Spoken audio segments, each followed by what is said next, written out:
Hey guys, so I want to talk about social media and animation and how it all can actually benefit you in a huge way, and you should not be afraid of it, because that is another trend that I'm seeing a lot of animators actually do, not actually showcasing their work. I'm going to show you why you should showcase your work and why you should actually kind of like put yourself out there for people to see, because it gives you a lot of benefits, and I'm going to illustrate some of them next. Let's do it. Alright, so welcome to another video. My name is Harvey Newman. If you're new here, I like to share my passion for animation, game development. I've been in game development for nearly 20 years now, and I absolutely love it. I like to share a little bit of behind the scenes here, give some inspiration to people, and talk a little bit about what goes on behind the scenes. Now, when it comes to social media, when it comes to actually making sure that you are out there, websites or Google or whatever it is, making sure that you have a presence online helps you a ton. And one of the questions that I get all the time is that how do I actually make sure that I can speak with people out there and I can showcase my work in the best way possible? Now, normally this comes with a caveat, because as an animator, we're normally very introverted beings, myself included, and I think that we don't like to actually showcase our work until it's done. And even when it's done, because sometimes it never is done, right? We are basically very much petrified because we worked so hard on this thing. What if it's not good, right? What if I stopped seeing what's good about it, and whenever I show it to another animator, or if I put it out there in social media, what if people just like either rip it apart, or if they actually are indifferent? That's even worse, right? Nobody says anything and I just put my work out there and then no crickets, right? So here's the first thing that I can tell you after having this YouTube channel for a while and after being like out there like for a while. People don't pay attention to you nearly as much as you think yourself that is going to be out there, right? So the very first thing that you think if you make a YouTube video about your work, or if you actually make a post on Twitter about it, or Facebook, or whatever it is, you immediately think that a whole bunch of people are going to look at it. Thousands of people, millions of people, not millions maybe, but thousands of people are going to look at it, and then they're going to start disliking it or commenting or all that stuff, because you know the internet, you know, in the best of days is not the best place to be. There's a lot of toxicity out there and all that stuff. So makes sense that you think that. However, what happens is, in reality, especially when I started this YouTube channel, after months and months and months of me thinking about how I'm going to release this video, what are people going to think about it, what if people at work see it, what if this other person see it, what if my family see it, and there was all these thoughts. I put the video out, and guess what happened? About 10 people watched it, and that was about it. So then the more videos you put out, the more you realize that actually you need to seek out the attention of other people, because there's so much noise out there that pretty much your little like video, tweet or whatever, it's not even a blip. Like this, it goes completely unknown because the internet doesn't know that you exist, right? So look at it that way, because what happens is that if you start actually, I don't know, making a website for your work, making sure that you have, you know, tweets with updates of your work, making sure that there is consistent output from your accounts, right, in Twitter, Facebook, whatever, then people start to see a trend, right? And even the algorithms, they like you more whenever you start doing something that has a cadence to it, right? Because they know that you're going to publish something every month or every 2 weeks or every week. So they kind of start to see, okay, this person actually has a cadence, and they start releasing content on the regular. Then you get followers, the followers start mentioning or talking about your stuff, and then you get feedback. And this feedback loop is incredibly powerful, because what happens at first is most likely people are going to start kind of like having all kinds of opinions about your work. But having opinions or having an idea from somebody about what you're doing is actually a good thing. It means that people are engaged with you.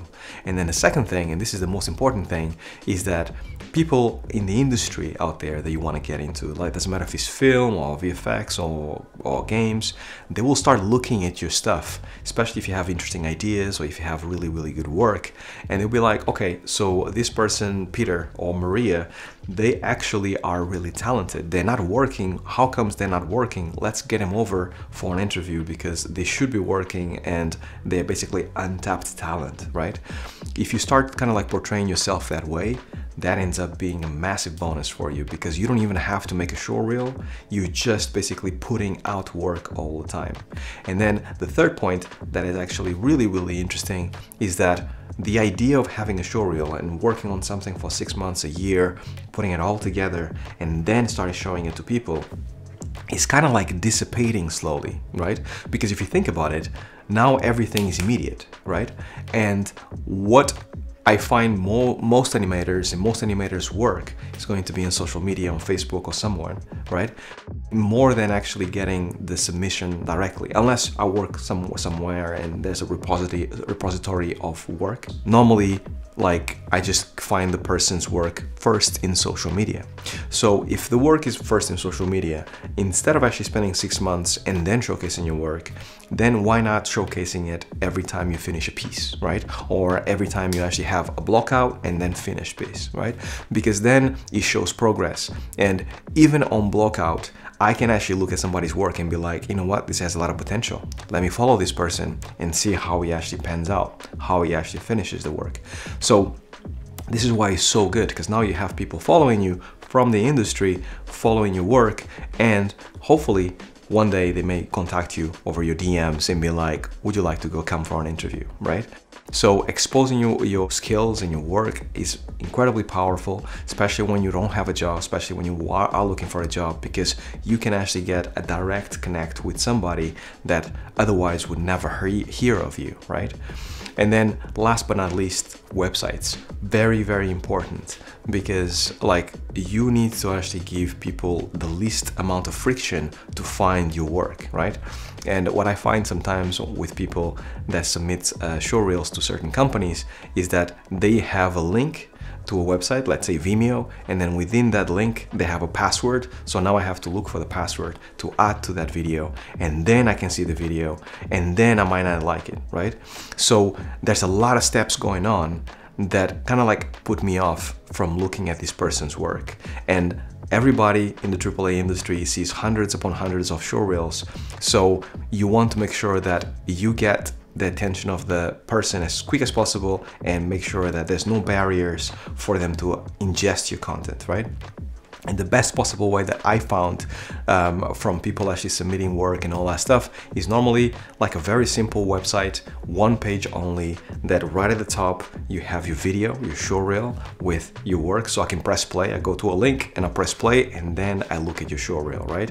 And then under that show reel, maybe have your resume or have some like work story of what you've been working on so far, if any companies. And then under that, have other links of other things, right? So if your show reel is perhaps was supposed to be 3 minutes long, which is very long, just make it a minute, and then any extra work that you think that is not worthy, then put it at the bottom. Because if I'm interested about you, I want to see your work, I want to read what you are about, and then I'm maybe inclined to kind of like look at what else have you done, right? So I think having social media and then having a website that is very simple but straight to the point helps you to kind of like have very little friction. And having a very little friction is great for people that are busy all the time and seeing all kinds of works all the time, because that allows you to kind of like just be like pinned down, and people will look at you like, you know what, this guy's pretty smart, because you know, they actually go straight to the point, no barriers, no nothing. He's just like, here I am, here's all me, here's my work, I think I'm good, go and check it out. Simple, right? So yeah, that is basically what I have for you guys. I hope this helps. I want to give a shout out to my Patreons that actually support me every month. If you would like to actually support me, please consider join me on Patreon, check out my perks, lots of interesting things. And even if you don't do, then if you enjoyed this video, if you find it inspiring, if this has helped you to further your career a little bit more, then consider subscribing, smash the like button, or comment down below. Love to interact with you guys, love to comment, love to actually answer your comments, and I hope to actually hear from you guys there. Until next week, stay well, stay safe, peace.